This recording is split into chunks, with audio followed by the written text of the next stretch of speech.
আসসালামু আলাইকুম বন্ধুরা। তো আপনারা সবাই কেমন আছেন? আশা করি সবাই ভালো আছেন। তো আমি আজকে বানাবো জিওল মাছের ঝুরি। কীভাবে বানাই দেখতে থাকুন।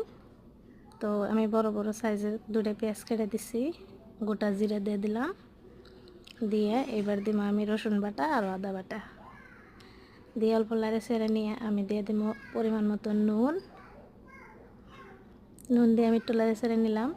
এবার আমি দিয়ে দেবো একে একে সব মশলা।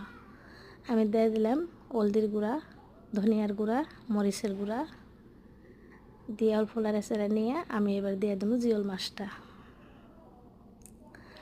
তো জিওল মাছটা দিয়ে অল্প লাড়ে চেড়ে নেবো আমি ভালোভাবে একটু কষায় টষায়।